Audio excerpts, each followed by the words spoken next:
What's up, everybody, and welcome to Growing Up Gaming, your weekly podcast where we meet a new person of the internet to discuss their childhood with gaming and how it inspired their lives today. My name is Mitch Power. Again, thank you guys so much for returning each and every week to this show. I hope you're subscribing on iTunes or Google Play or Spotify or YouTube or your local AM station where I have a public access radio show where I play this. I don't know if you know that, but if you want to go find it, go there. But however you're listening to me, I really do appreciate it. This week on the show, we have our guest. His name is Bobby Midkiff. I met this man on Twitter with the help of Kyle Stevenson from the Kind of Funny best friend community there. He was nice enough to point me in the direction of Bobby, and we had an awesome chat about his history with gaming. If you guys want to be on the show just like he was, go ahead and send me a tweet at MitchPower1116 on Twitter, or at the podcast Twitter page, which is at GUG Podcast on Twitter.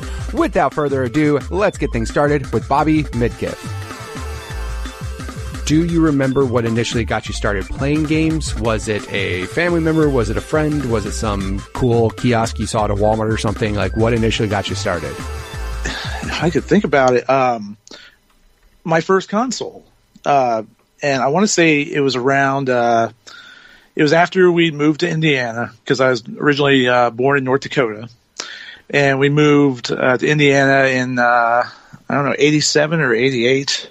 And my parents, for Christmas that year, got me an Atari 7800. I think that was the last model. Gotcha. And that's what I started gaming with. And I remember three specific games that they got me for it. They got me Pole Position 2, which was super hard for, of course, at that age. Right. Mario Brothers. So, yeah, obviously not Super Mario Brothers, but Mario Brothers, like the arcade game. No, right? the arcade game Mario Brothers, which I still remember, and I don't think I could even do it now.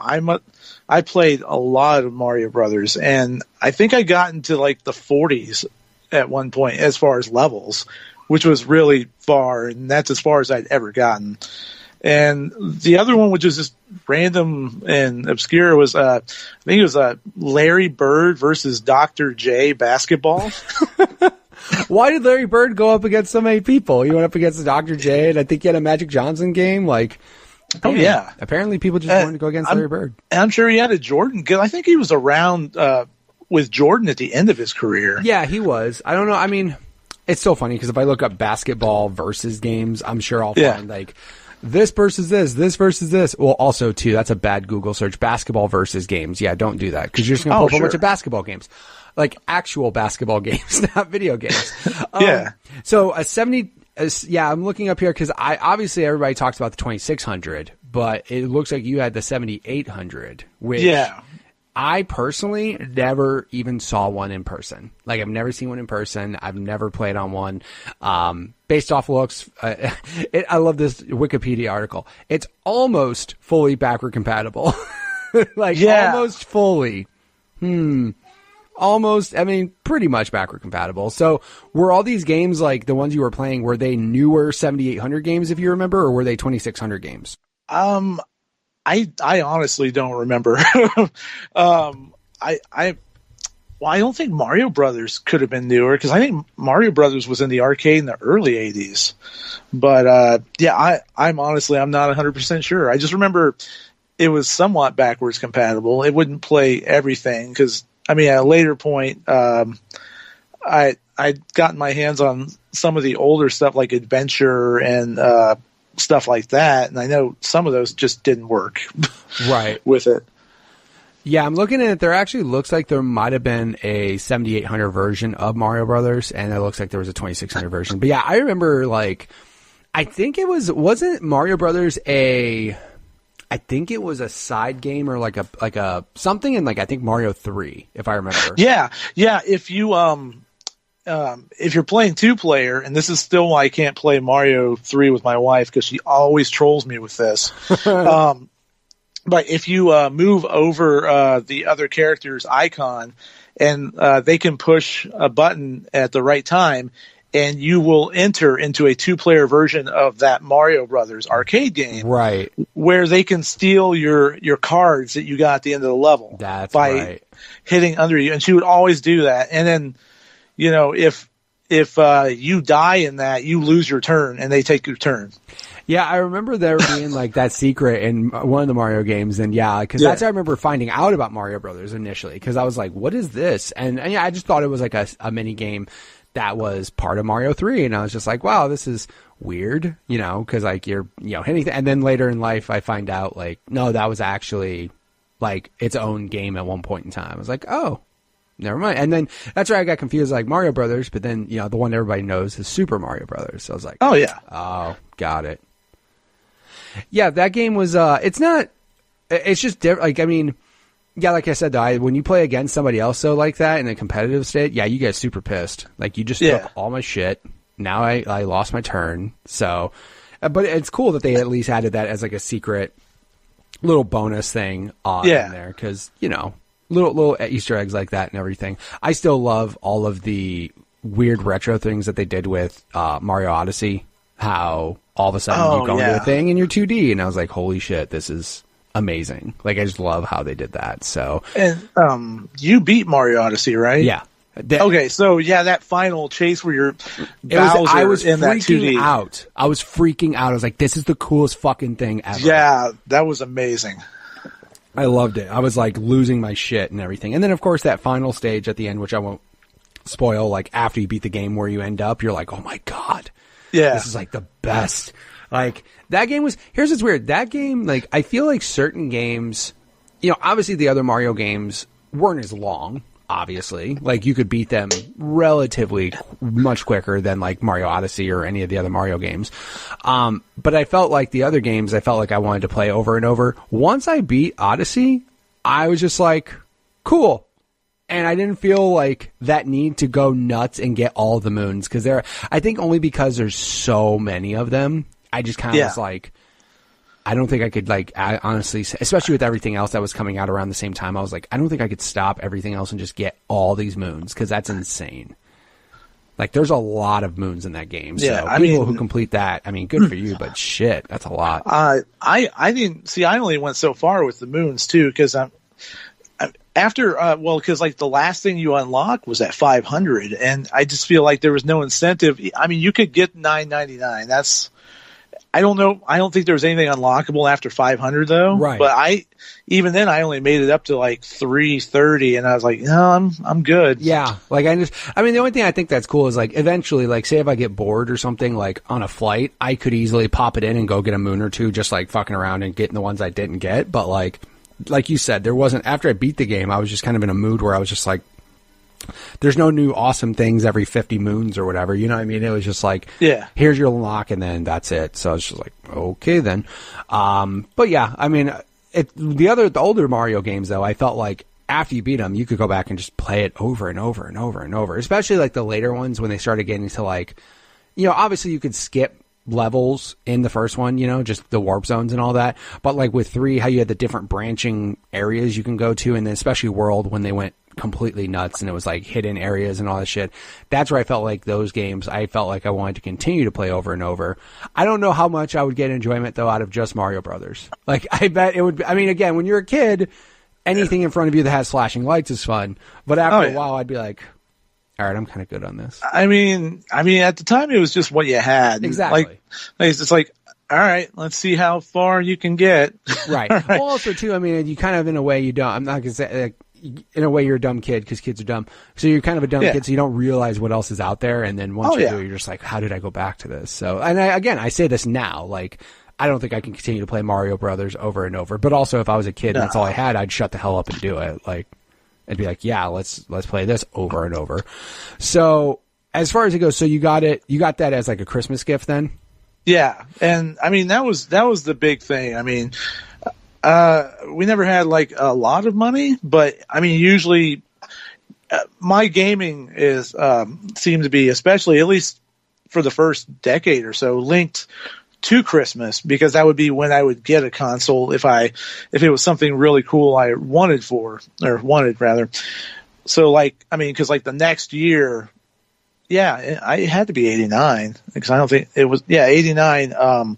My parents got me an original Nintendo, right? Which that opens up everything under the sun.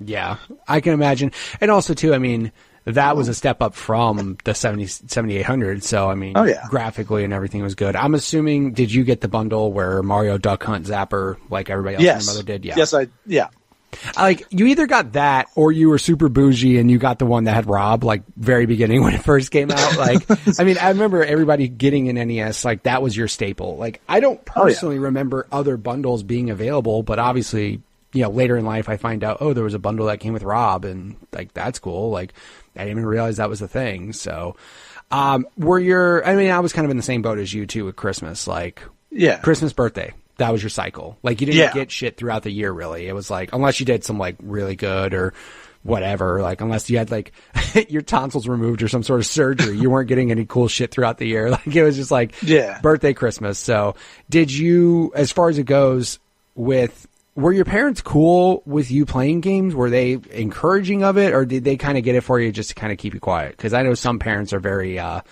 discouraged about their kids playing games, but they'll get it to shut them up. No, they were pretty cool. They never really hassled me about it. I mean, unless I did something to get in trouble with it, which was really only once, and that was when I was a teenager, and then I learned lessons about phone bills. And I'm scared to ask what rang up the phone bill. The Nintendo Game Counselor hotline. Oh, no shit. Okay. That's way more safe for work than what it could have been. Like, it could have been something far worse. But no, so, oh shit, you actually called the line. Dude, I never called the line because I was just scared. I was scared, like, something would happen and I would, like, fear for what would happen. My parents would lose their shit or whatever. But, like, so you called the Nintendo line, bro? Several times. Wow.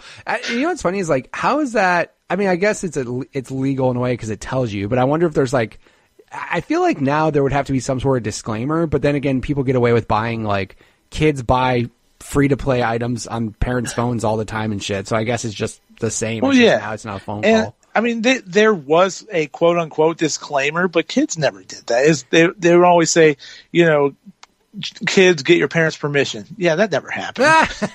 Like, you know why you don't do that? Because it's easier to ask for forgiveness than it is to ask for permission. You'd be like, I fucked up, sorry. Like, well, and I was way older than I should have been to get in trouble for that. But I had my first job, quote unquote. I was my paperboy job. There you go. And what was it? It was when Super Mario RPG came out, and I got stuck on that a lot, and we didn't have a computer or the internet at the time or anything like that, and, you know, GameFAQs was relatively new. So, you know, I rang up like $50 calling the game counselors one month. Oh, jeez. They got their phone bill, and I'm like, yeah, what's all this coming from?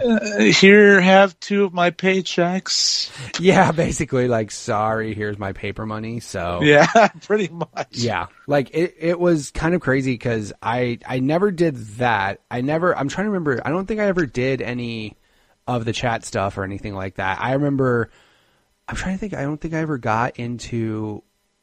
I never really did, because I remember at one point in time the internet was like, pay per, like, there was some services for the internet where it was like pay per hour and things like that. And I remember buddies getting in trouble because they were like going online looking up gaming stuff and whatnot. I remember my buddy had a device which was to think about it now, it's funny. It was called Web TV. Yeah. And I remember us looking up, but it was in his parents' bedroom. So it was like we had to sneak into their bedroom to try to look up like Cheat Code Central and look up cheat codes for games and shit like that. And I remember them getting so pissed that we were like sneaking in there, because there was like a couple times they come home, they're like, what the hell are you doing in our room? like, because as a parent, I now know parents' bedrooms are off limits. Like, you stay the hell out of my bedroom. But yeah, we obviously didn't care. That was the only kind of trouble we got into. But again, we didn't rack up all these charges. We just basically, went in there and looked up. And again, we weren't even looking up bad things. I was just like, hey, what's the fatality for these, you know, Mortal Kombat characters? How do you do that? Like, that's the only things we were looking up.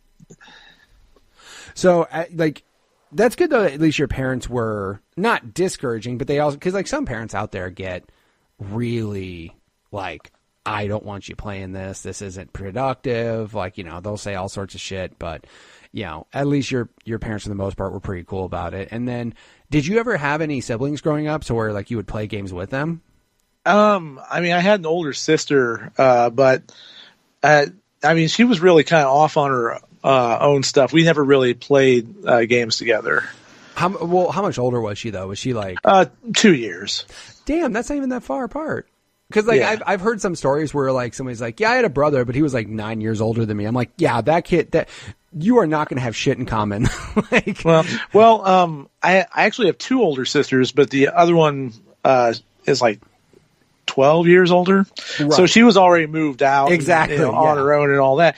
And she's maybe the closest I had anything in common with video games. But I mean, she was really, really casual, as in like at one point in time, she would like just play like The Legend of Zelda or something on the original Nintendo. And I'd be like, oh, but you can do this and this and this. And she's like, yeah, no, I just play this very randomly. Yeah, I just like to walk around and hit things with a sword is basically what she was doing.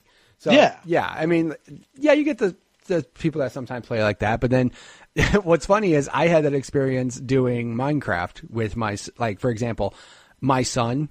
Obviously, he grew up in Minecraft, was a bigger staple of his life than it was mine. So I never played Minecraft. Obviously, I owned it because he wanted it. And then my friends were playing Minecraft just out of nowhere. And I'm sitting there thinking, like, are you guys really playing Minecraft? Because, again, in my head, I was like, kids game. Like, I didn't see the potential. I didn't, whatever. I was like, oh, that's a kid's game. And they're like, no, it's actually really fun. You should play it. So I started playing it. And, again, I'm a stupid kid. Or a stupid kid. I'm a stupid adult with this game. I don't know what to do. I don't know how to build. Like, I don't know any of the shit. And then literally my son walks in and sees me playing Minecraft. He's like, oh, you're playing Minecraft? I'm like, yeah. And then he went ballistic. Like, you should go do this. And I'm like, dude, I'm barely learning how to build shit. Like, you got to give me a moment. I don't know what you are saying right now. But yeah, it was literally the same thing as what you said, is like, you literally the same thing. Like, you could go do this, and she's just walking around hitting bushes and like chickens and shit. And like, she doesn't care. She's like, I'm just walking around doing my thing. Like, I don't know what you're asking me to do. But yeah, it was the same thing. My son literally, I was just like, I don't know what you're saying, kid. Like, you're talking a different language when you're like, you can get redstone and you could do this. I'm like, dude, I don't know what the fuck that is. Like, I really don't. So, but at least, you had someone else in the house that played, but didn't really play games with you, though. Didn't really do co-op stuff or anything, right? Yeah.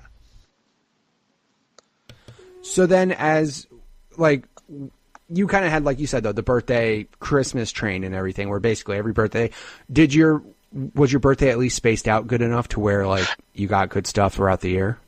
Yeah, because my birthday is in April. So it's just, April, December. Yeah, that's pretty spaced out. That's not too bad. Like, at least you're not one of those people that get dicked when your birthday's in, like, December or November. Like, you get royally screwed, dude, when you're just like, we're going to combine these. Like, and then you have to wait a whole year if you're on that train of, like, birthday, Christmas. Nobody wants that. Did you have, like, friends in the neighborhood as well? I'm assuming you would have did you have friends in the neighborhood that would play games with you and do sleepovers and all that all night?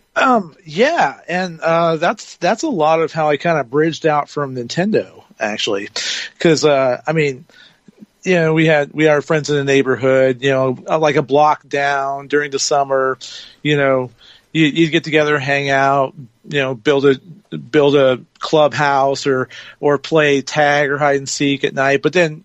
Also, when it was too dark or whatever, hang out, sleepovers with Nintendo. I had friends that had a Genesis, which was my first exposure to playing Genesis. Right. Like co-op Sonic 2 on school nights and all sorts of fun stuff like that. Just sitting up playing Dr. Mario versus each other or various other co-op Nintendo games, stuff like that. Nice. Yeah, like that was the thing, as long as and that was a cool thing too, when you had friends that had the opposite of what you had, so you at least got to experience different things. You know what I mean? That's always a good thing too, because it's cool to have friends that have the same thing so you can have something in common to talk about, but then you want to have that friend who has the other thing so you don't have to ask mom and pop for another game console to experience stuff, because that's never going to fly.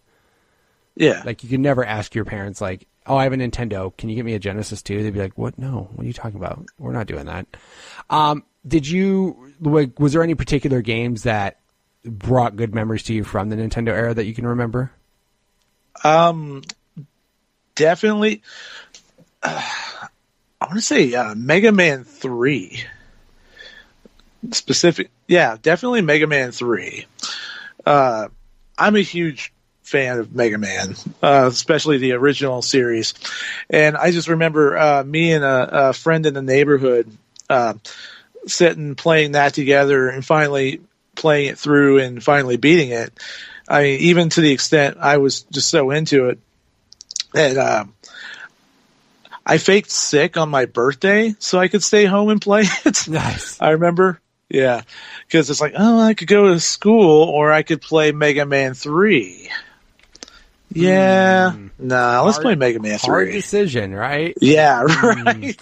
Figure what you want to do there. The only thing that sucked is my parents, when I was sick, when I was truly sick, that, because parents have that like bullshit meter at times. Oh, yeah. Right. Oh, yeah. So like when you're really sick, like you could tell, like, okay, you actually don't feel good. My parents were cool to let me play games. If there was ever a doubt in their head of me being sick or not, they'd be like, you can't play games. And I'd be like, yeah.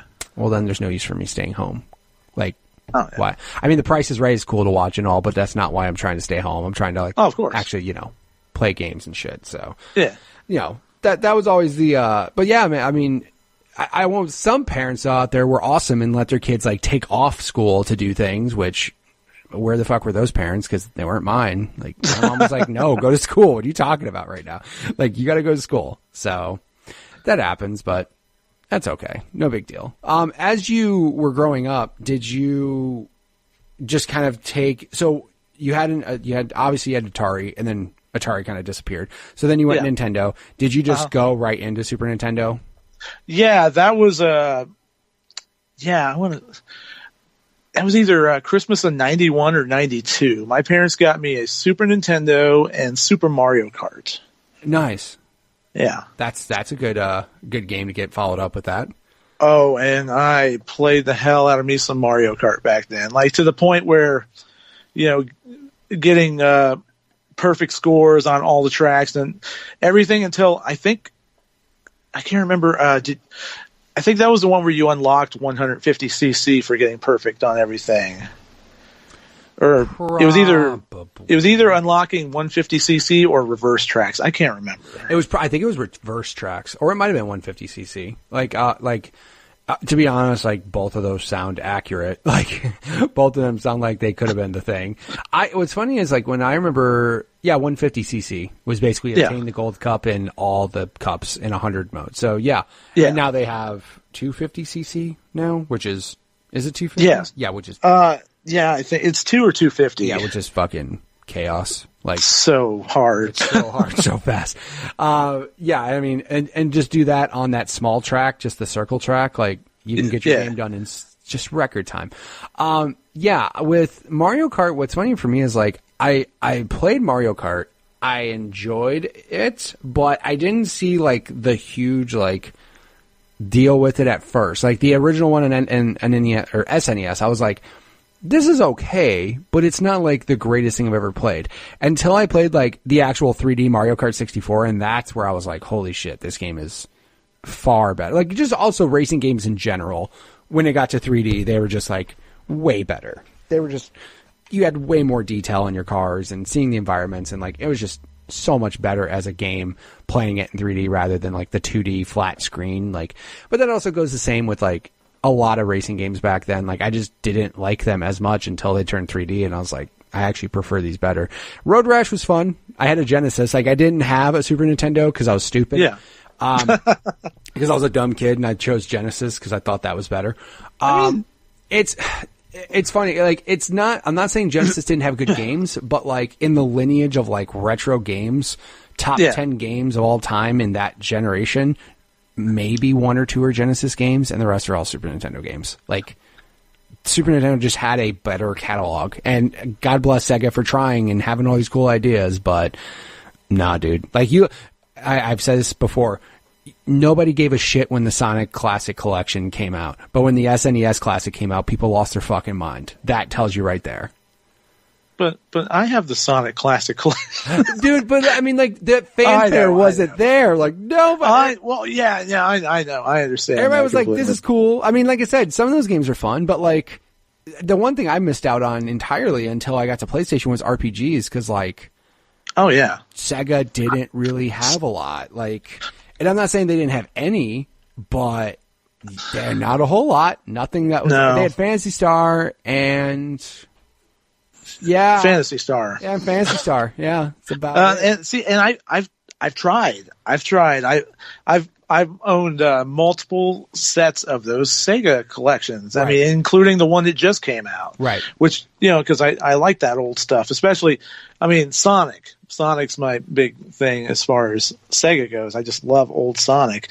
But I've tried playing those Phantasy Stars, and they are real tough to get into. They have their own language as far as spells and all that goes. So you got to really...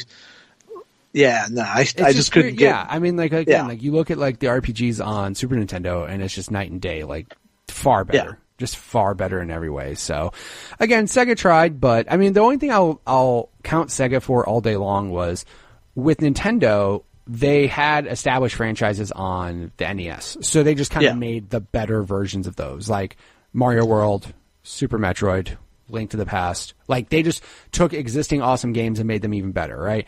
Genesis didn't they had Sonic, and that was about it. So as far as like, they were trying all these new games, they were trying like Vector Man and Comic Zone, and they tried with other franchises to try to make them a thing, and just didn't work. Like, they just didn't attach for whatever reason. So, and they had Echo the Dolphin. Like, they were just doing all sorts of random shit, and it just happened to like not work out as well.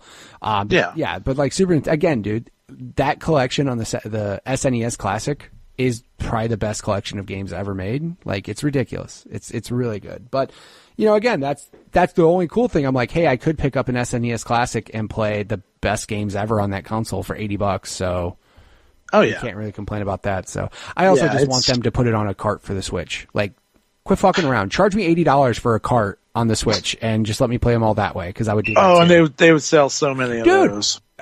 Cut costs. You would cut costs, manufacturing costs. You would cut shipping costs down. It could be a digital game. Literally, charge $80 for just the games on a Switch. You gotta definitely. be kidding me. They would clean up. That thing would be on top of NPS immediately. But Nintendo doesn't like money, so I've come to that conclusion. They don't like money as much as they could. They could really like money if they just did a couple things, but Switch still best-selling console of 2018, I think. I think I read that the other day, so good for Nintendo. I actually bought a second one because Christmas was going to happen, and I realized every one of my kids had Switch games on their Christmas lists, and I didn't want to hear that fight on Christmas morning, so I was like, sure, we got a second one. And I'm taking a trip here in June, so I'm like, 2 of these will be nice on the plane instead of just one and them fighting over it. So, definitely, no big deal. It'll be fun. So with Super Nintendo, obviously, you got. Did your Super Nintendo come with Mario Kart, or was that like just an add-on game? Because I remember Mario World being like a tie-in bundle, and then I remember them doing that Mario Kart or Mario World with All Stars, which is like another amazing compilation of games. But I'm trying to remember if they had like a Super Nintendo with Mario Kart included. I'm almost positive they would have, though. That does sound like something they would do. I feel like they picked it up separate, but it could have been part of the bundle as well. Right. Like they did. I mean, Nintendo always had good bundles, dude. Like, and I mean, up until 64 when they stopped giving a shit, and then like they just didn't pack. But then none of them came packed with anything. So, you can't really fault them for that or anything. So as with Super Nintendo, like, and you had, like you said, you had friends with Genesis, so that worked out well because you were just like, cool, I can go and play all the stuff with them, so you didn't have to worry about much. Mm-hmm. And so as you were growing up and everything, was there ever a point in time when you kind of weren't into gaming as much? Like, was there ever a point in time where you fell out of games, or was games kind of a permanent thing forever? No, it's definitely, it was a permanent thing. I can't think of a time. I can think of other hobbies. I mean, there's times I've fallen off wrestling because, it got stale and boring. But as far as I can remember, there's always been games. Right. I mean, yeah, wrestling, I get where you're coming from with that. Because I think 80s, like when I was growing up as a kid, until like when Attitude Era was starting to happen, that's when shit, of course, got amazing and everybody loved it. Yeah, I think that was, but dude, those early wrestling games though, for like the 16-bit consoles, like they were okay. Yeah, they weren't too bad. They weren't too bad, but they weren't like also incredible. Like they were okay. I remember Royal Rumble for Genesis, and I want to say that might have been the only one I played. Like I think that was it. Like I don't remember there being too many wrestling games because it's not like they came out as often as they do now, obviously. Oh, no. But yeah, I remember trying to think, like, there was WrestleMania, the arcade game, which, by the way, I wish I found the arcade game itself. I never actually found the arcade game. I only saw, like, the game that was called the arcade game. And then there was Super WrestleMania, Royal Rumble. Oh, yeah, they do have a Raw game on Genesis. I forgot about that. Were you into wrestling at that point in time to where you were playing those types of games as well? Not played them as much, no. I did play WrestleMania the arcade game. It was okay. Right. It wasn't anything special. I mean, I was more into just watching as far as instead of just playing the games. Although I know what you're talking about with that arcade machine. Right. And my God, if I had the room or the money, I would totally own a WrestleFest arcade machine because that thing is amazing. I've never heard of that. I'm going to look it up right now, though. Okay, there's one sad thing to it is if you look, most of that roster is dead now because that's how wrestling was, and a lot of it is unfortunately, maybe like ODs or other bad things. Oh, of course, yeah. No, most wrestlers don't die of old age. It's but that thing had two modes. It had tag team mode and it had the Royal Rumble mode where you pick one wrestler, or the tag team mode was great. You could build your own tag team, and it had like Hulk Hogan, Ultimate Warrior, Jake Snake Roberts, Mr. Perfect, the Legion of Doom. Well, no, not the Legion of Doom for tag mode because they were like the boss. So you had to get through so many tag matches, and then you challenged the Legion of Doom for the tag titles. That's so funny. Like the Ted DiBiase, all those wrestlers, and it was so good. It's so funny because I've never heard of this game before, so I just looked it up. And yeah, coin op arcade game. Big Boss Man, Legion of Doom, Ultimate Warrior, $1 Million Man, Mr. Perfect, Hulk Hogan, Earthquake, Jake the Snake, and Sergeant Slaughter. Yeah, dude, that had to be an older game too. That had to be from I think it was late 80s. I was gonna say late 80s. Like that's where it looks like these people are from. But yeah, you're right. Like half are dead. And again, most wrestlers don't die very peaceful deaths, unfortunately. But no, that's funny because again, did you spend a lot of time in arcades? We didn't really have arcades, but we had places with arcade machines, like our local swimming pool had a little arcade shed. Also, for a number of years, we had a skating rink. Right. Now, roller skating, not ice skating. Ice skating and roller skating, yeah. Because, dude, man, when you're in middle school, man, that roller skating rink is your jam, dude. Oh yeah, and that was a big staple of our Friday nights growing up. We'd go to roller rink from 6 to 10, and they had a bunch of arcade machines, including, of course, one of the more popular ones, Street Fighter 2. Yeah, that was there was a huge arcade, and I was in the same boat with you, where I grew up, there wasn't. For a long time, there was not a dedicated arcade place. But you'd go to Pizza Hut and there's a random machine there, and then you'd go to this place and there's a random machine there. My favorite thing is, for whatever reason, and this is so counterproductive, but I went camping on this campground where you had a lot and you pull up and you have electricity and water and all that stuff. And I remember one summer I went there and I watched the Bulls play out the NBA Finals games, when Jordan and everything was still playing for the Bulls. I remember watching that on a portable TV at somebody else's campground. But then at the same time there was this shed that was just off in the distance. And I'm like, what is that? And we walk over there and there's 3 arcade machines in there. One of them was Mortal Kombat 3. I was like, what the hell? This is cool. This was definitely a shed where you told your kids, mom and dad are trying to have peaceful time in the campgrounds and, get away from stress. You guys go in there and have fun. We're not going to hear this shit. It was just weird because I was just it was so it was kind of remote. And it wasn't super far out in the middle of nowhere, but just out of nowhere, shed arcade games. And I was like, well, again, if you kids get bored, you know how to keep them entertained, so that works. Dude, this Wrestlefest game looks... And what's funny, too, is I think back is, like, Wrestlefest... Or, like, let me rephrase that. Arcade games in general back then looked so much better than the consoles did. Yeah, definitely. Like, because I'm looking at the era of when this had to be. It had to be, like you said, late 80s, super early 90s, maybe. And, like, the graphics at that time looked far better than they did. But then, like, obviously there was that curve of, like, when home consoles got way better than arcades could ever look.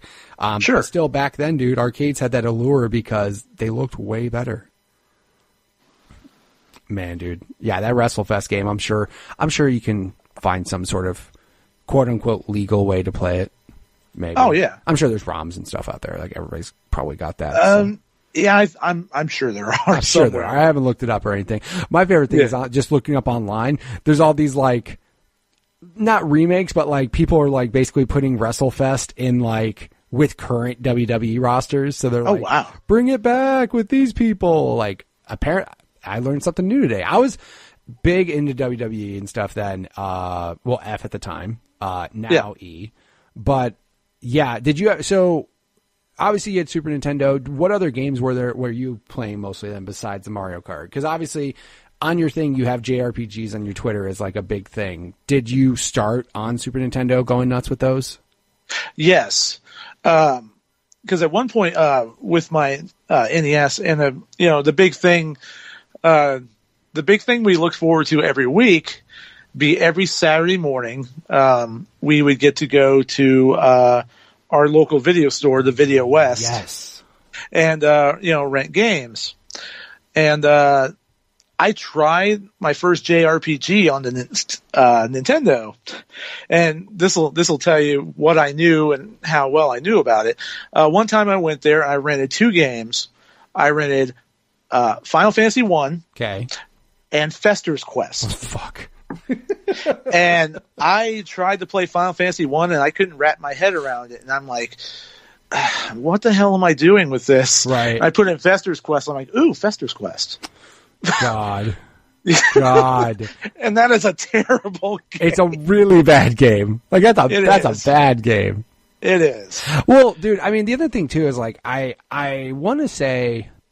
I'm not saying, like, I wouldn't have liked RPGs until you became older, but once you become older and you realize, like, strategy in games, you know? Because a lot of the games I played when I was, like, in Nintendo and in Genesis, I played a lot of Mortal Kombat and NBA Jam, and, you know, I played, honestly, what was popular with a lot of, you know, the Jurassic Park games, the X-Men games, Aladdin, Lion King, all that shit. Like, I played all of those. But, like, to wrap your head around, like, a turn-based action game, instead of you actually walking up and hitting a button and doing actions like, you know, like a side scroller, which there were a ton of them on fucking that generation. I just didn't get it until I became like older in PlayStation 1, and then I played Final Fantasy 7, and honestly that was like, wow, turn-based strategy. Oh, I got to figure out who, you know, I don't think if I was that young playing an RPG, like if I was not 6 or 7 years old playing Final Fantasy, I probably would have done the same shit you did. I would have been like, I can't do this. Like, I just don't understand what the allure of this game is. But then you played Fester's Quest, which is just like a fucking crime. Like, that's just, like now you're into them, which is great. But if you told somebody, you know what, Fester's Quest was a better game than Final Fantasy, people would fucking flip a table. Like, what are you saying? No, definitely.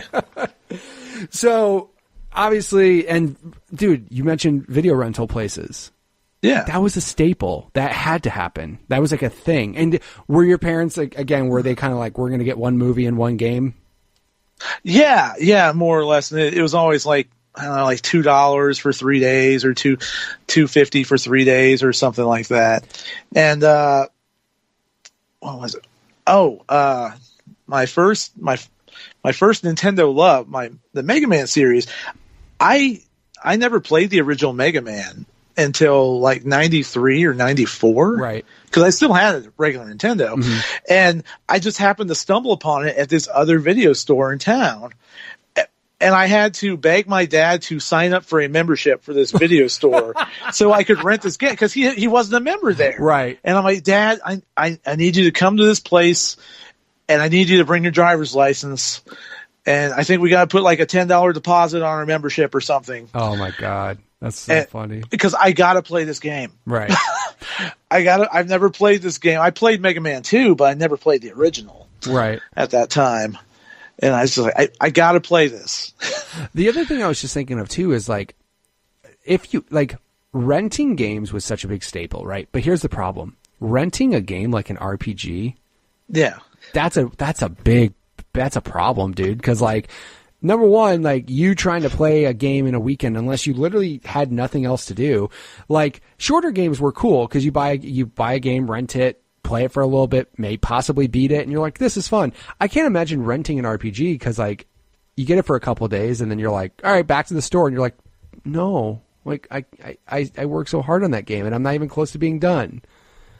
Like, yeah, but the whole video store, because also too, back then there were 17 different video stores that you could go to because every mom and pop had one. I remember we went to one that was just like this older couple ran it.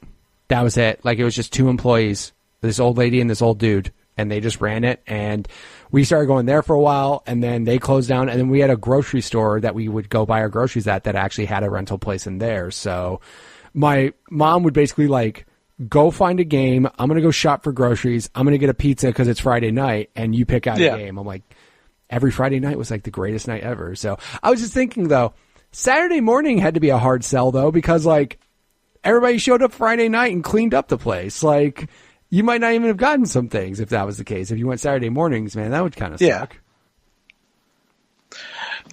Man, you say that about your grocery store.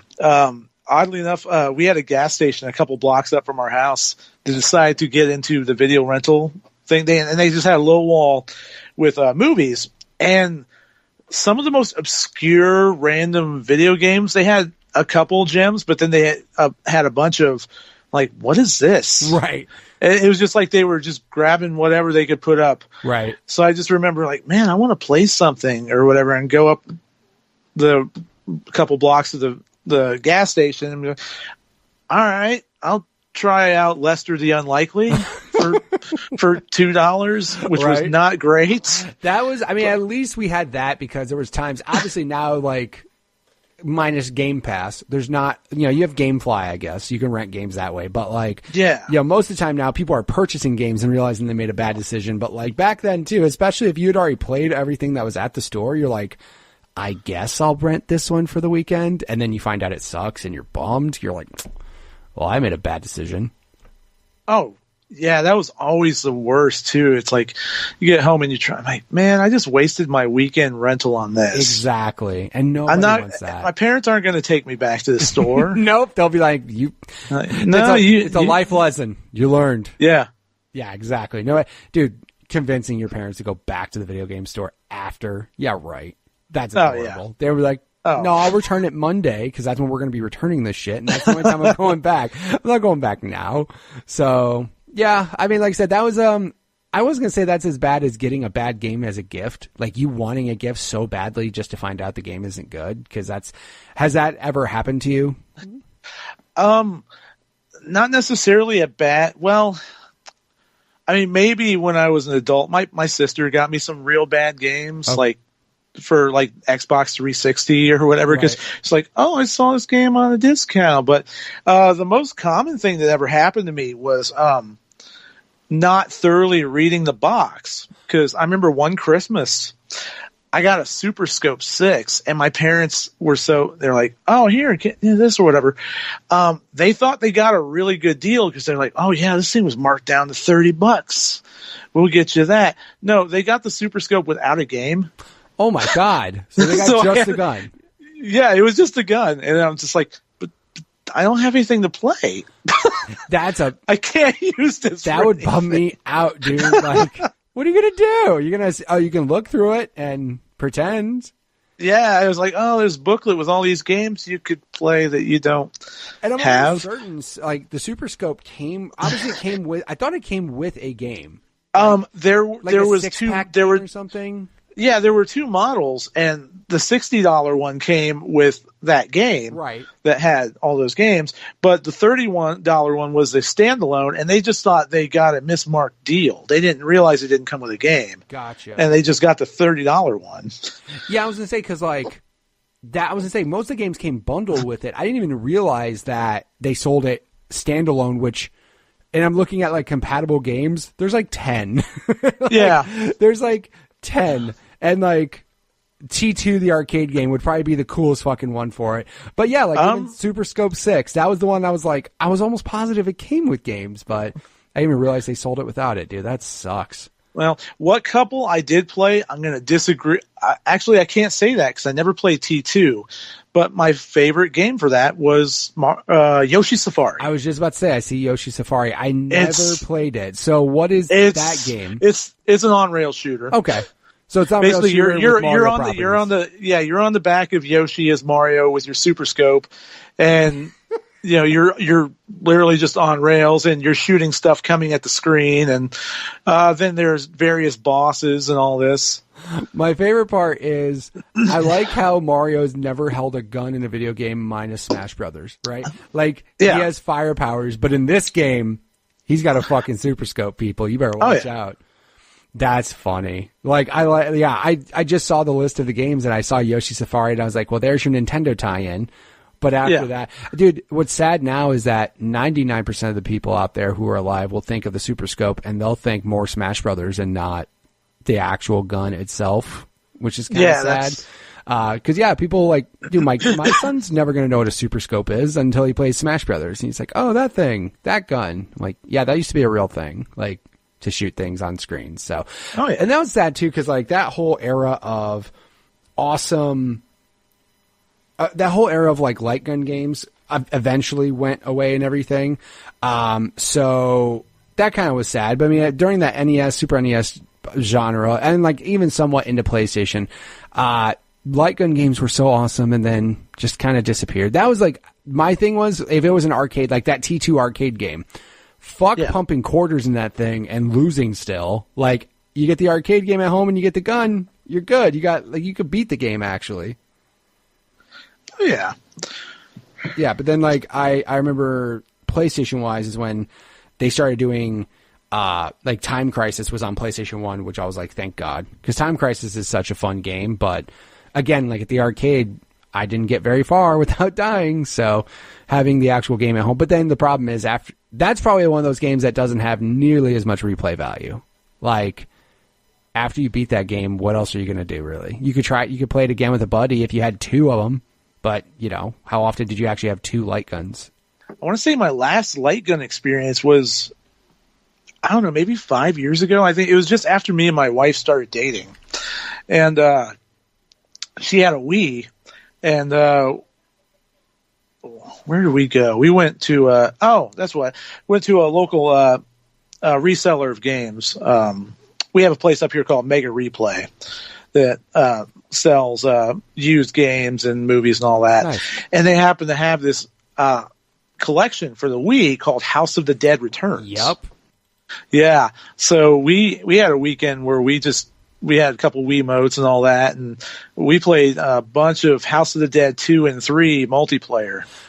What's funny is like you literally mentioned that, and I stand corrected because light gun games disappeared, and then the Wii brought back so fucking many of them. I remember that now. Like they had House of the Dead, they had a Resident Evil on-rail shooter, a Dead Space on-rail shooter. Like I remember those now because the Wii remote made that possible. But for like a while they disappeared because you had to have an actual accessory. Like you had to have the peripheral gun in order to do it. But dude, just remember that. I would say obviously I would say that would be the last home experience, but I've gone to Dave & Buster's with my wife before and, played the Ghostbusters game and like all those arcade style games, which by the way, arcade games now are so insane just because like they have to be now just to get your attention, because you either get those types of insane games or you get big iPhone games on a big screen. Like that's all you get at Dave & Buster's now. Like, I don't know if you've seen that. They have like, like all these like Fruit Ninja on a fucking 45-inch TV. Yeah, I've seen Fruit Ninja, Flappy Bird, Crossy Road. God, why? Yeah. Why Flappy Bird? Yeah. But people will pay money for it. They do. They do. It's just weird. Of course, like, it's funny because like that, and then like Guitar Hero Arcade is still a thing, and I'm like, yeah, because people don't play Guitar Hero or Rock Band unfortunately anymore, so now it's an arcade machine. That's an old machine. I've played that a couple of times because it's based off of Guitar Hero 3, right? Which is, by the way, one of the better Guitar Hero games. Like Guitar Hero 3 was fantastic. God, that's 12 years old now. God wow, damn it. I know. Like, why'd you say that? Like, yeah, I'd be old as shit. Because, dude, I bought that day one. Like, I bought it, and I was so pumped to play it, man. Like, that game, that set list. The only thing I'm surprised with is, like, they obviously made the most industrial strength guitar for that Guitar Hero arcade game. Because that thing, arcade machines take a beating as it is. But, dude. Yeah. They had to, like, build some super strength guitar that I'm sure if you bought it separate for, like, a PS4, it'd cost, like, $300. Like, and the one up here, we had one of those at our local putt-putt, but it was just run down. Like the guitar is heavy and durable, but man, that strummer is just shot. It's just loose and gross. Yeah, you're like, very. Can't really do this that much. Yeah, there's a place up in Arizona called Castles and Coasters, which is like a putt-putt place, but the inside arcade is full on like historical arcade shit. Like they have MK1, 2, 3, Killer Instinct 1, 2, Marvel vs. Capcom 1, 2. Like they have a whole like top section that's nothing but like old school fighters. They have a section that's nothing but pinball machines, and then down like lower level they have like all the new shit that's just like your Flappy Bird and Crossy Roads and all that shit. But yeah, dude, I remember going in there and I was like, oh, Guitar Hero. And I remember playing just because it was like an unlimited play thing, and I played something and I was like, oh, nice. Oh, this is rough. Like that, like you said, that drummer, dude. That drummer, man, is not doesn't hold up well. But also, too, again, that's why I'm saying, like, you had to build some industrial strength thing, and even after that, it's still going to get destroyed. So yeah, that's what happens, though. So you obviously like, and now when you went down obviously after Super Nintendo, did you go 64 or did you go PlayStation? I went PlayStation. I got a PlayStation, I want to say Christmas of 98. Okay. And this continues to go on with like the reading the box thing that you when parents don't read the box or understand. And this was a new thing because it was new with the PlayStation. PlayStation required a memory card. Yeah, what's a memory card? We didn't know what those were. Yeah, I didn't have a memory card. And oddly enough, I didn't get a memory card, and they were low on them or out of them at most places locally because we didn't have a huge box retailer in town. The biggest store we had as far as that was a Kmart. Right. And they were out. It took me like 2 months to get a third-party memory card. Dude, and those third-party memory cards, man, like, it's cool because, like, as a person who had little to no money, yeah, the thing that really sucks is when you bust your ass and you finally get your PlayStation, you're like, yes, and then you have to break the news to mom, like, hey, mom, we fucked up and didn't get a memory card. Like, you have to go back to the store and go get a memory card. But, like, it's hard to justify when you're broke as a kid. Like, there's the Sony memory card that's $25. Or here's this third-party memory card that's like $20 but holds 4 memory cards for PlayStation. You're like, yeah, why would I go with the PlayStation one until the one time it fails? And that's what happened to me. Like, one of those memory cards just shit out. And I was like, oh, I literally just lost everything. Those things. Like, but yeah, you can't fault mom for memory cards, dude. That was a brand new thing for everybody. Nobody knew that shit. And how did I get by? Oh, our local video store rented a memory card. It's like $1 for 3 days. I'm like, okay, that's I guess I'm gonna fucking rude. That's just rude because, like, when you return it, the next dude who rents it is gonna be like, I don't need this on here, this on here, this. Just delete your shit. Dude, that's super sketchy. And I needed a memory card because, especially that year, because it was that year in Christmas break, we got hit with a nasty blizzard where I was living, And that was the best Christmas break ever because we got 8 snow days in a row on the end of Christmas break. Dude. That's how bad the snow That's almost was. a fucking month off school, dude. That's awesome. Oh, I know. It was amazing. And I just remember sitting around at home, nice, cozy bundle with my rented memory card. Oh my God. playing Parasite Eve and Mega Man Legends. Dude, Parasite Eve's fucking awesome too. That's a great I game. love Parasite Eve. It's a great game. And by the way, that didn't come to PlayStation Classic, but it did in Japan. Fuck off, Sony. Yeah. God. I know, right? Like, really? You're killing me right now. No, but like, dude, renting a memory card. Yeah. That doesn't seem right, though, dude. I'd be like, well, I mean, it's just as bad as like when you play, like, when you rent a game from somewhere, right? And it has like the internal memory on it, and you just go, well, obviously I don't care about this, so you just erase all that. But like a memory card, renting a memory, dude, that, I wonder how quickly the video rental place made their money back, because like a memory card costs $25, and they're like, yeah, we're gonna get a bunch of people renting this. They could, oh sure, yeah. I also wonder how many people were stupid enough to do that re-rental where they just rented it again right away and again right away and again right away to where they could have just bought their own game. Like, did you ever rent a game so many times you probably could have owned it? Yeah, well, not that many times. I remember with Kingdom Hearts 2, before I was able to pick up my own copy, I think I rented it in like 3 times in a row and probably put about 15 hours into it. And I'm like, at that point, well, why am I buying my own? Well, I guess I'll buy my own copy anyway. But right, yeah, and that was the era when like rentals were like $5 or $6 for 3 days at the local place. Yeah. Games started getting a bit more expensive, and they were just like, now we're going to just upsell people and make them pay more. The only thing I'll shout out to is, also by that time though, there wasn't as many independent locations because they had kind of weaned down to like the popular ones. But I remember, Blockbuster when they came out with that Game Pass where it was like $20 a month, unlimited rentals all summer. I was like, this is the greatest thing ever. Until I started working at a video rental place, and I was like, I can just get this whenever I want. But like the whole like $5 for 2 or 3 days, or you get that Game Pass, dude. And see, we had Blockbusters at one point. They moved into this old video chain that had 2 locations in town, but we never had the Game Pass because I think they actually closed down before the Game Pass. Oh, geez. The big video chain in town. At that point, I think it's still there now.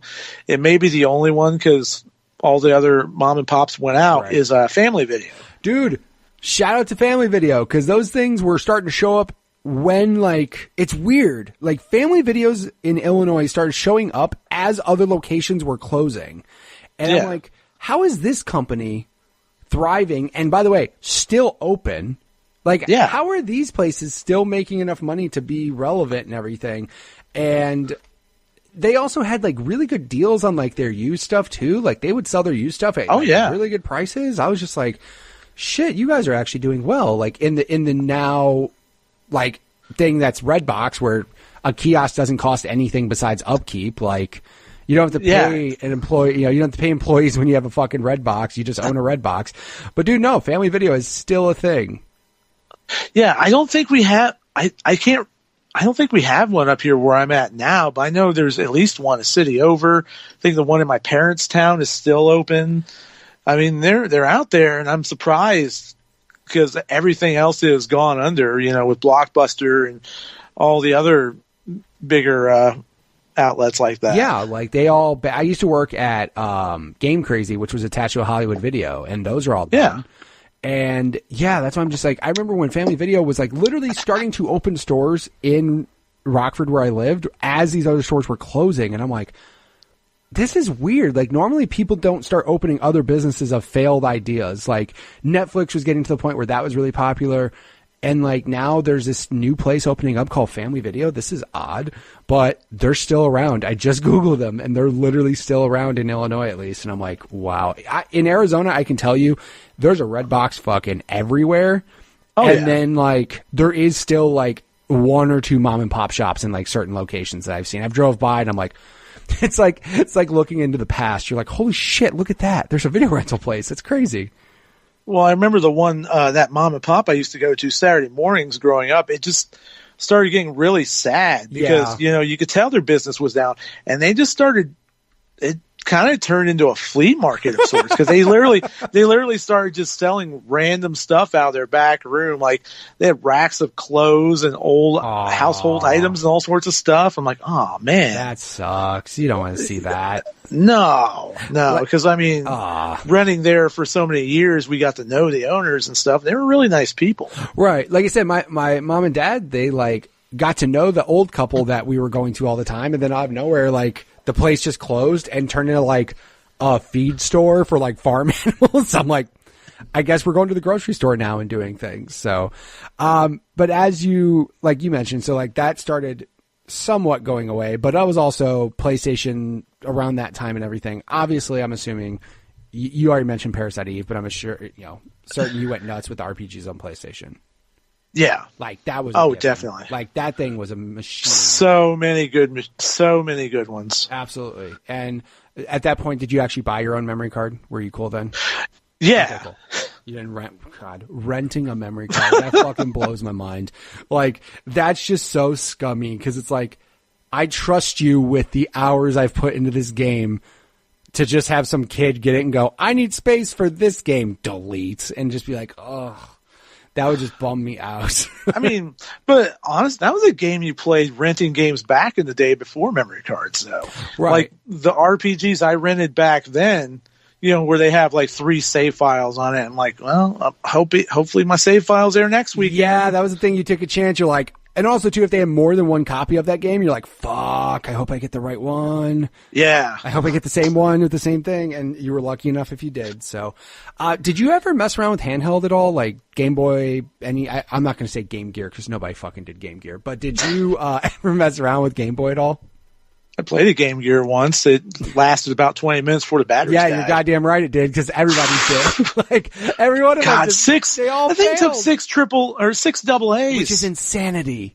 Yeah. And here's the thing, though. Shout out to Game Gear. You had a backlight. You also had a color screen. Good for you. Oh, yeah. If you had figured out that battery shit, we could have been in a better situation, bro. Yeah. But yeah. As far as my neighbors growing up had a Game Boy, and I played a little bit on their Game Boy, but I didn't get my first handheld. I got a DS Lite back in like 2005, 2006. That's a pretty solid handheld, though. That's a really good handheld. Definitely.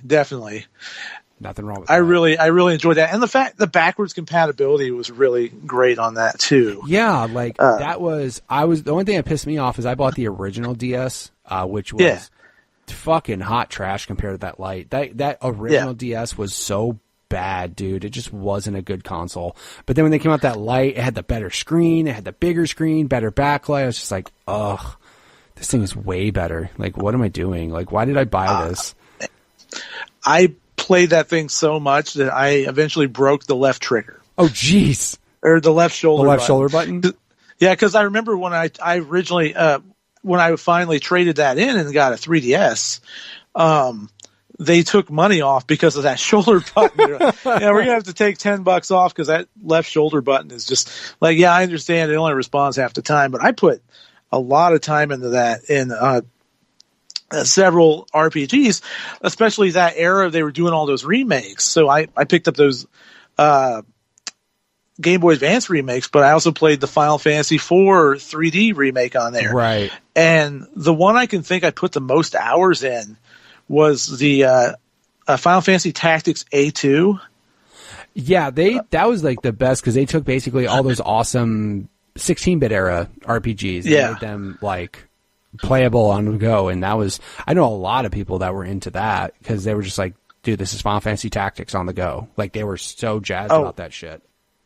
Oh, that was my go-to for breaks and lunch at this factory I worked at for so long. And the time I got out of that game, I think I put 80 hours in to beat the main story. Jesus. And I'd only done maybe half of the side stuff at that point. But that was such a good game. Yeah, like, and again, the cool thing is the portability factor. As long as you had especially like you said, you had the 3DS Lite, which was perfect. Like, it was the best way to play GBA games. It was the best way to play DS games. So, yeah, shout out to that. But yeah, I imagine You wore out the left trigger. I'm assuming 80 hours of a game. Did you use the left trigger a lot? Oh, yeah. Just a little bit. Okay. Yeah, just a bit. Just a little bit. So did you ever go like, because obviously after PlayStation 1, PS2, but then that's where GameCube was around, but then Xbox showed up. Where did you go during that generation? I went with the PS2. And that was the first one I'd saved up and bought that wasn't like a Christmas gift or anything like that. And I saved up, I remember, and I got a refurbished one from GameStop. And I was just so happy. It was, the Fat Boy version, all that. And, a lot of people are like, oh, what's that? Why is it so big and all that? Shut the hell up. I can tell you why it's so damn big. Right. Because I got use out of it 2 years later.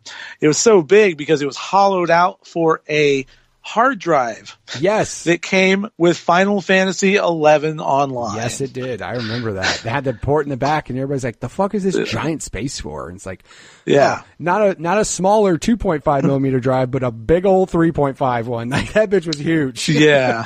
Which I think was only used for 2 games. And I think it was Final Fantasy and SOCOM. Yeah. I don't remember a whole lot of games that use the hard drive. But I'm pretty sure you're right. I think there was like literally very little support for that thing. I do remember working at Game Crazy. That sold, like, we sold that, right? We sold that big ass box that had Final Fantasy 11. Yeah. So I definitely remember that. SOCOM, you're right, did use it. Otherwise, like, I'm looking on like Wikipedia. There was some games that basically they're actually all of the 2K games. Huh. NHL, NBA, MLB, NFL, all of the 2K games, you could put install part of it for like faster loading, but then like some of these were for like better replays. Like apparently you can save them to the hard drive. So again, like the only 2 games that look like they used it though is like it says SOCOM supports for additional maps because that's where the maps were stored because they were too big for a memory card. But then Final Fantasy 11, like you had to have it. That's why it came with it. So like there was no option for it. I remember that box being big as shit too. That thing was huge. I was like, dude, look at this giant ass box. And yeah, I remember obviously that was the console generation where, dude, I didn't have any brand allegiance until like after Xbox. Like I was Nintendo to Genesis to PlayStation. And then like that next console, I went to Xbox. It was just weird. But I remember like Sony finally getting a hard drive. I'm like, oh, that's cool. What works with it? And they were like Final Fantasy 11. I'm like, oh, okay. Like, you guys they didn't want to use it for a big memory card like they could have, but they were like, no, man, we want you buying memory cards. So yeah, that would have made some sense. Just a little bit, right? You could have made right? a little bit more money if you maybe said, hey, you can save some games to this thing because then this would be the biggest memory card. No, like you just used it for replays and load times. Yay. That was it. Whatever. Sony did weird things, but no, what's funny is like you mentioned the big fat PS2.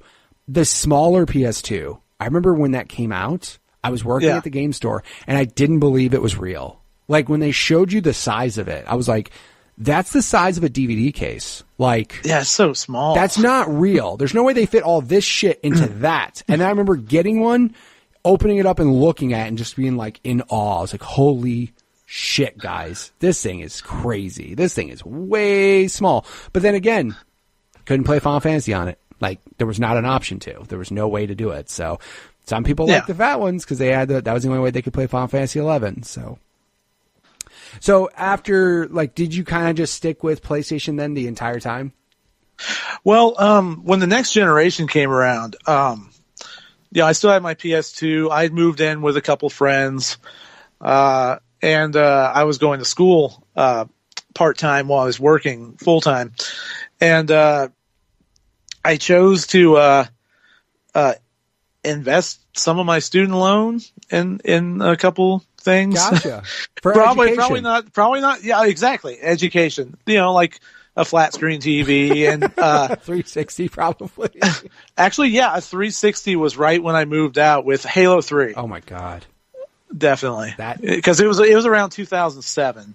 And then I had that, and I played a lot of stuff on that, especially multiplayer Halo 3 with a bunch of friends of mine.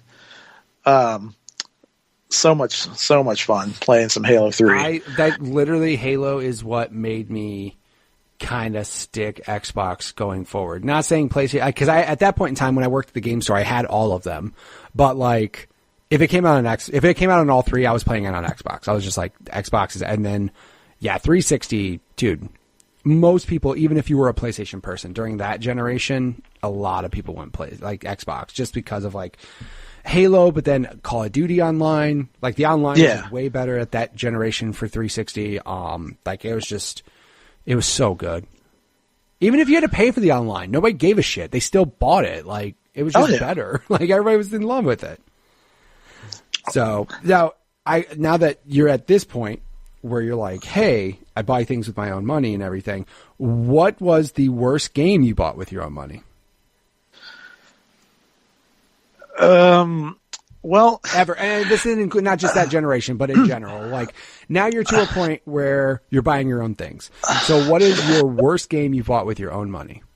Well, I mean, you ever get like some fandom about something and you're just like, man, I just really want to like it and I'm going to buy this and it's got to be good. And you're just telling yourself that you're selling yourself on it.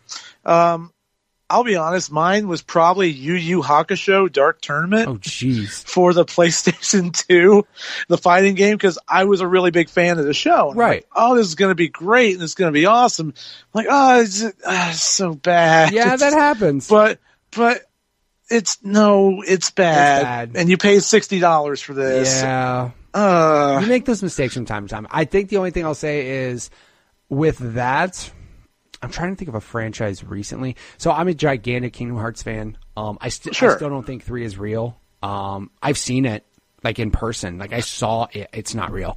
Like I'm convinced Monday an apocalypse is going to happen and we're all never going to get a chance to play it. But with Kingdom Hearts, I remember Chain of Memories. I was like on the Game Boy. I was like, this is Kingdom Hearts. I fucking love Kingdom Hearts. I can't wait to play this. And I played it and I'm just like, I'm not saying it was the worst game I ever bought, but it was definitely one of those like, fuck, this isn't like Kingdom Hearts 1 at all. Like this is a completely different battle system and all that stuff. And I was just like, oh, it's just, I wasn't as much of a fan of it. Like, again, that's definitely not the worst game I've ever bought, but that was that, like what you were saying, that like, I like this franchise so much, let me go get this game, but then you realize it's trash. Like, oh, that sucks. Yeah. But yeah, I mean, you know, it happens from time to time. And sometimes you buy games hyped up and then you get it and you're like, wow, fuck this game. Because that's happened to me too.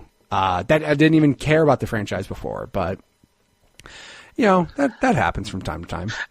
Sometimes, I get to that where I have to talk myself down because like, I know I don't like that genre, but people are playing it and I could try it out, but I know how this is going to go, but just back and forth with yourself. Like, no, maybe I shouldn't make that purchase. Yeah. I mean, as an adult now, I've gotten to the point where I've like just shut myself from buying everything. Example, Resident Evil 2 is fucking awesome. Like the new one is really good.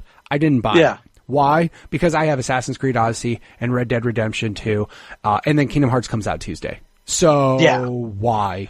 Why would I do this to myself? Why would I buy a game just to have it sit there on a shelf and do nothing? So now I will wait until there's like a Game of the Year edition for Resident Evil 2, or just, you know, it to go on sale and I'll pick it up then. Like there's no need for me to buy it right away if I have no use to play it right away. So, is that a full price game too? What? Resident Evil 2, is that 60? That's a 60. It completely is, but here's the thing. It's completely worth it. Like, if you haven't played the one-shot demo, you get, by the way, you get 30 minutes and that's it. Yeah. That's the whole demo. You can't replay it. Yeah. You get 30 minutes and it's done. Period. But, that demo, when you play it, that is the way games should be remade. Like, it's so fucking good. Like, they did such a good job with it. And most games just upscale, make it 1080p, make it whatever, and then they just put it out there. They literally redid things. Like, they redid mechanics, and they like, you know, for example, when you're shooting a zombie, Arthur Geese put this on Twitter, which is true. You don't shoot for their head, you shoot for their brain. Because you can shoot the top of their skull off and nothing happens. Oh, wow. So you have to shoot between their eyes, so you actually shoot their brain. There was somebody that shotgunned a dude in the stomach, and he started to fall over, and the top half of him fell off, and he was still crawling towards you. Like, and it was oh my God, incredible. I was like, holy shit, this is how you treat a remake, because they're really trying to put as much love into it, which is good. Like, Capcom should do that. Like, show people that we still can make amazing games. Look, we're just taking source material that we had before, but we're basically redoing the game. Completely different camera angle, all these new mechanics and shit. Like, it's awesome. But I just got too much shit to play. Like, I'll pick it up later. It's still good. Guess what? It's not going to get shitty in the next year. It's still going to be awesome. So why buy it now? Because you get those people, I don't know what to play. Well, stop fucking buying things. Like, just play something. Stop, play something, finish it, move on. And that's an easy hole to fall in. I'm guilty of that. I have games I bought 2 years ago. They're still in plastic because I picked them up and I'm like, I'm kicking myself because I paid full price for these. Right. And they're still, I never got around to playing. I have a copy of Uncharted 4 and Tomb Raider 20th Anniversary Edition, both in plastic, because I picked them up, but then other stuff came out and I got delayed and I just never touched them. I really do need to play Uncharted 4. What fucked me up, hands down, is Game Pass.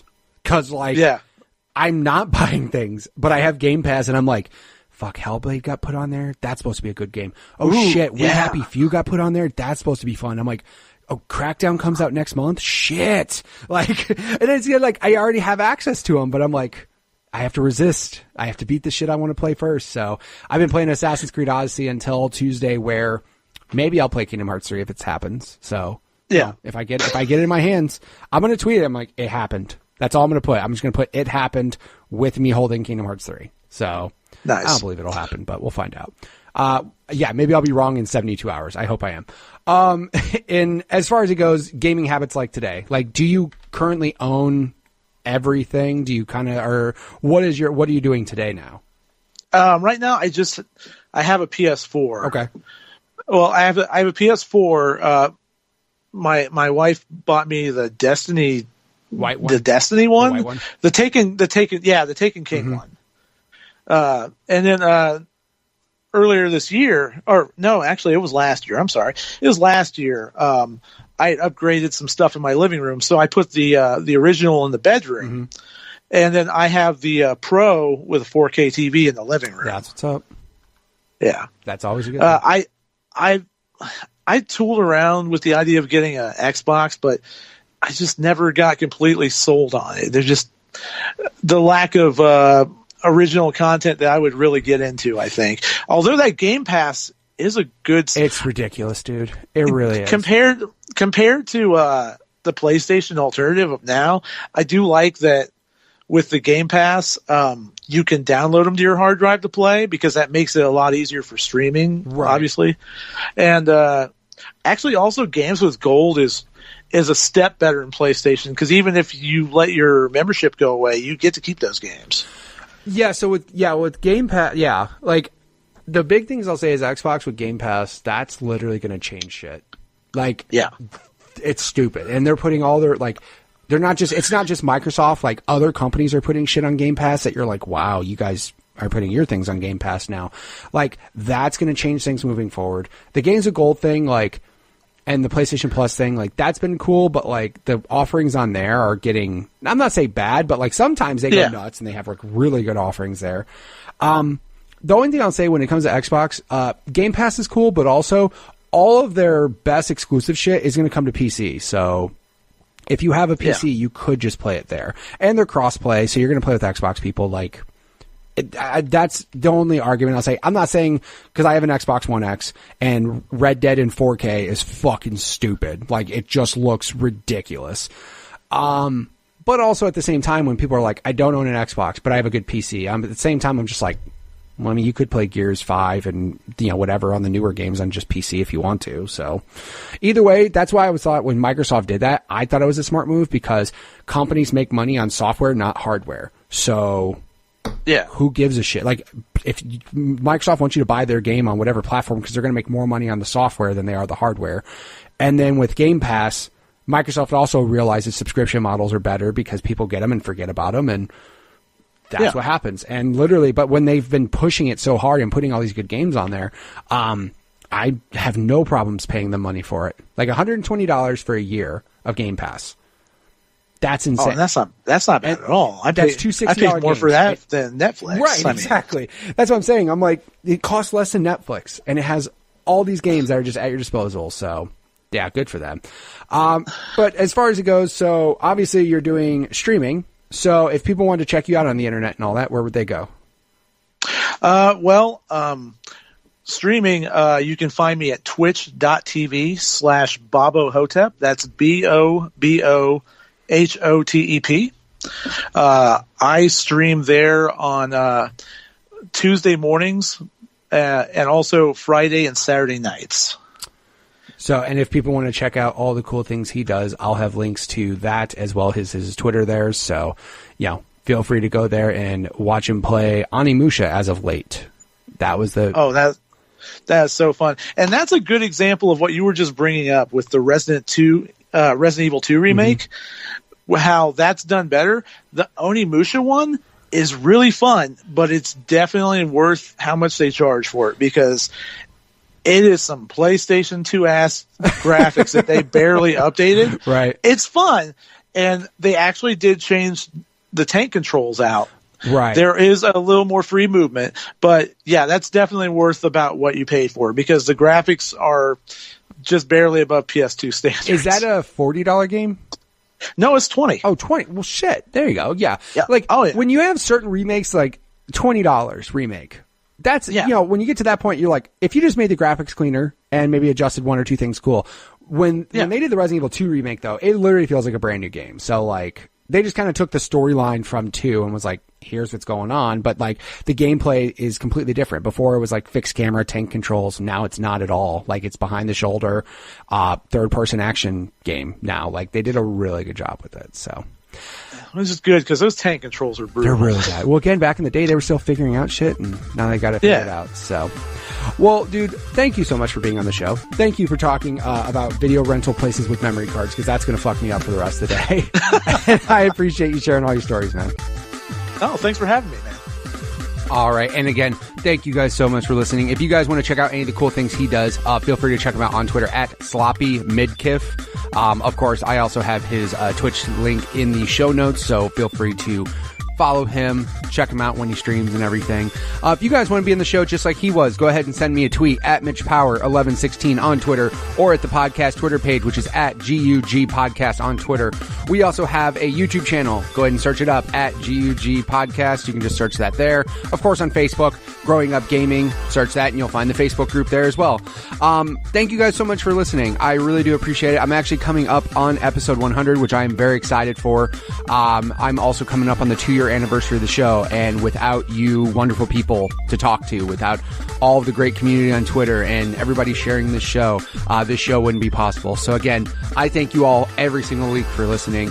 Again, don't forget to subscribe on iTunes and whatever platform you're listening on, iTunes, Google Play, YouTube, all of the above. Leave me a review. Let me know what you're liking. Let me know if you have any ideas for any follow-up shows, so I can get some of these guests back on to discuss more. And I will catch you guys next week with another new episode. See ya.